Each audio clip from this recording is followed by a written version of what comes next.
Hey, what's up guys? So today we're going to be going over the best games of 2019. These are my personal favorites, and this is a list that you guys did want me to make over on the live stream, so I'm like, you know what? I'll go ahead and make it, because I think it is an interesting topic, and I did not play every single game, obviously, that came out in 2019. There are a few games that I still need to go ahead and play that came out in 2019, but that said, let's go ahead and hop right into the list. This is going to be a top 10 plus here, and none of these are in any particular order except for the very last one. But anyways, let's go ahead and hop right into the list. By the way, Anthem's not on the list. I just wanted to go ahead and throw that in the background for the gameplay. Anyways, the first game I want to go ahead and put on my top 10 list is the Cadence of Hyrule Crypt of the NecroDancer. Now, this game was only available on the Switch, and by the way, these games will be mixed up from PC to console, but nonetheless, if you guys do want to see more gameplay of any of the games that I will be talking about in my video, just go ahead and check the pinned comment. There will be either full entire playthroughs of these games or just snippets that I kind of clipped from Twitch or first impressions of some of these games. But this game was really cool. It reminded me a lot of like the SNES Zelda game, but I really enjoyed Crypt of the NecroDancer. What it is, it's a rhythm-based game where you actually have to move to the beat, although you can technically get items that kind of make things go faster, and it's a really awesome game. It's not even retailing for full price. I'm just going to go ahead and kind of skim through some of the parts of the video, so some of you guys maybe can get an idea. There's items to go ahead and acquire, and it's really different, and I always strive to play games that offer newer content, but there are some games that just do things super well, which we'll get into in a moment. But I just love this game. It reminded me of one of my first Zelda games, which was the one on the SNES, which I know they made another one, a remake of like the SNES Zelda game. Anyways, but nonetheless, I really enjoyed that game. The next game that I want to talk about, which actually like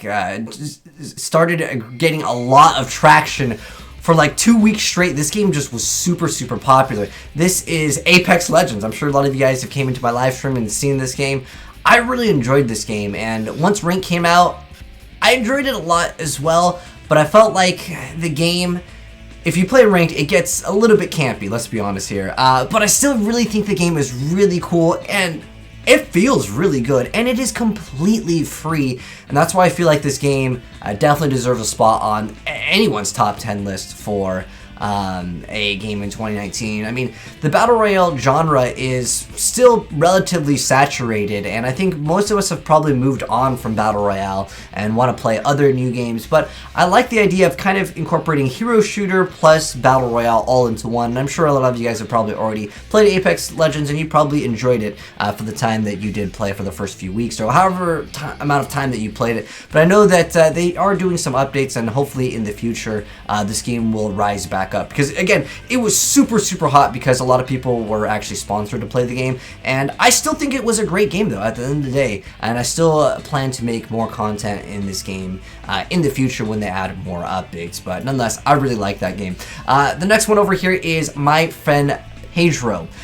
So this was a really unique game. What it did offer was the ability to go ahead and you could slow down time. I don't know, it almost reminded me of like a really well-made like Rockstar side-scroller. Like if you've played like Max Payne, it almost reminded me of that. But some of the gameplay mechanics were super unique, and the game gets way more complex, where you can bounce your bullets off of certain terrain, and you can swap weapons, and like look how cool this is. You can actually aim in multiple directions with your weapons, which I thought was really cool. There are a few unique weapons in the game that kind of offer some interesting gameplay, but it was just overall a really good time. It's relatively short, but it doesn't retail for full price, and I definitely can recommend this game for any of you guys that kind of want something a little bit new and refreshing to the gameplay genre. But that is My Friend Pedro.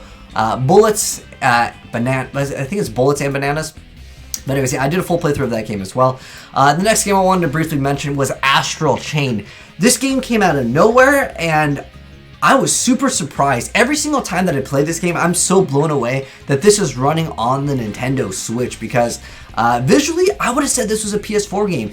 And you have basically a Astral, which is like some, like, if you want to think of it kind of like a a Pokemon that is attached to you via a chain, and you can use the chain to wrap it around the enemies. It's like an RPG hack and slash game. If you've liked Nier, this is going to be like right at home. It's a good game. It's highly recommend. There are a few what I would kind of argue as filler content with the detective work, because it is a detective game kind of, but it's good. It's definitely something that I can definitely recommend, and I'm not sure if it's still at full retail, but I believe it did come out at full retail. But nonetheless, really cool game. You've got lots of different weapons. You can get different astrals, which are like the like, if you want to call it like your Pokemon there. Yeah, there's a lot, and there's a lot of fun to be had with this game. And again, I was super surprised by this game actually running so smooth on the Switch.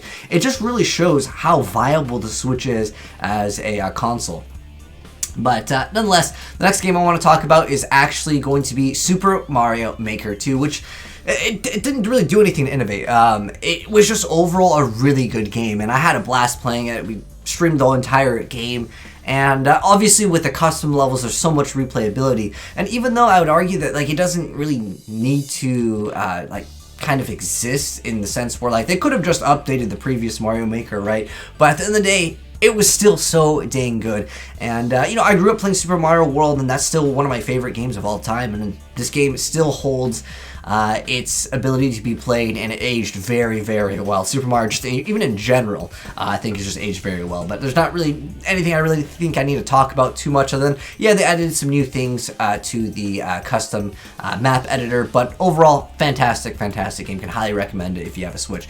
The next game I want to mention, and I still want to play through the full thing over here, which is actually Trine 4. This game was so much fun. I actually started live streaming a lot of it, but I do want to go ahead and complete the game. This game involves you utilizing several different classes or characters to try to traverse the terrain and do certain things. I think it was a really well-made game, and even as co-op, it's definitely an enjoyable experience. And if you want a good co-op game that you can play, when I say co-op these days, I mean, like, you can actually do, like, 2-player co-op on, like, one console or one copy of the game, if that makes sense.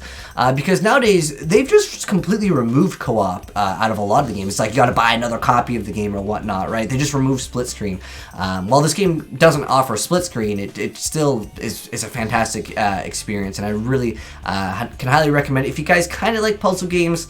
And there's a little bit of action and fighting in it, but I would mostly consider this game in the puzzle category. A very cool game nonetheless. Next one up over here, this is like a Metroidvania style game. It's called Blasphemous. It's pretty difficult, and I like pixel side-scroller games. Like Mega Man X is still one of my favorite games of all time, and I feel like that game still aged very well. This game, it looks really cool too. There's a lot of upgrades that you can get, and I just thought overall it was a really cool indie game, and I just wanted to go ahead and give it a little spotlight over here. I haven't actually finished some of these games, I'll be honest, but most of these games that you guys are seeing on this list, I have full playthroughs of on my YouTube channel. But nonetheless, if you like Metroidvania style games, it's not easy, just as a heads up, which most of these in this genre are not. Now, the next game I want to mention is Modern Warfare 2019, and the reason why I wanted to include this one on this list is only for the single player. I've complained about the multiplayer, and in fact, like, you know, at some point I was kind of a Call of Duty content creator, but I just don't enjoy the multiplayer this year's in this year's Call of Duty. And I really felt like the campaign was fantastic. I had a blast playing, and there wasn't anything like game-breakingly new in the campaign. It was just really well done. It's got great sound, great visuals, and some of the stuff that they show off is just, I feel like it really pushes the boundaries, and I feel like Call of Duty really hasn't done that for me in a while, especially with the campaign. I know we had like the Exo movement, and that was kind of something new, and we had some really cool gadgets in Black Ops 3's campaign, but I still really enjoyed the campaign. Again, this is only for the campaign, not counting the multiplayer for this game over here. Alright, the next game over here is a very interesting game. Now, this game is called Bloody Spell. What it is, or Spells is actually the name of it.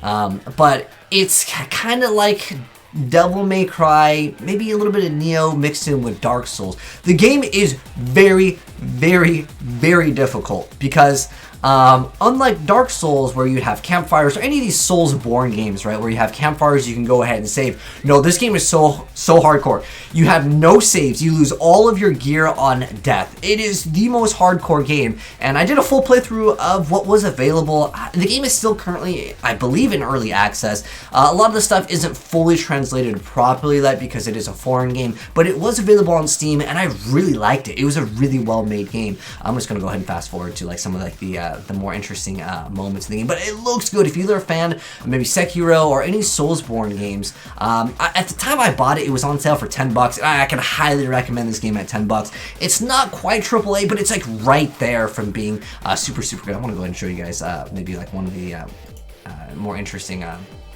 fights, because I definitely feel like most YouTubers and content creators have not really talked about this game very much. I want to go ahead and make sure I don't, okay, fast forward too far to the variant, but this is like a boss fight. The game is really cool, okay? I won't spoil it, but there's like, you know, abilities that you can activate too. The game is good. I can, again, highly recommend it if you like Soulsborne style games. And I did mention that the only game that I want to consider in the #1 part of my like top 10 games here of 2019 is Devil May Cry 5. I am a huge fan of all of the Devil May Cry games. In fact, I live streamed all of them before DMC5 came out, and even DMC, I really enjoy them. I feel like the combat is just so good in Devil May Cry, where no game really can compete with the fluidity of the combat and just how buttery smooth the combos feel in the game. Plus there was like that Mega Buster, which was really cool. But I actually played through this game multiple times during my live stream, and it was just so fun to go ahead and hop in, go to the Bloody Palace, and just have some fun with the game. And there are a lot of other games I did want to include on this list, because I did say it's a top 10 plus here, because there were a lot of really cool games that I just didn't get a chance to play, and I do still plan to play them here, which are going to be Sekiro. Outer Worlds we did play, but I want to play more of the game before I would consider it in my top games. But I do know that was a game a lot of people did like, and I did like it. I just haven't played enough to really say, oh my gosh, I can highly recommend this game. I also still want to play Control and Star Wars, and I kind of want to check out Resident Evil 2, but I got to play those other games first. But if you guys felt like I didn't miss, or if I missed out on a game that you guys thought was really good that came out in 2019, definitely let me know. I'm always on the lookout to play newer games, and you know, everyone likes different things too, so keep that in mind as well. If you guys are arguing in the comment section below about what were some of the other top games of 2019. But anyways, that was my list. You guys can let me know yours down below, and definitely let me know if I missed out on any really cool games. But anyways, thanks for tuning in, guys. Hopefully you enjoyed the video. If you did, drop a like on it. If you are new here and want to check out more games in 2020, I'll be definitely uploading a lot more. But thanks for tuning in. Have a good one, and I'll catch you guys in the next video. Peace.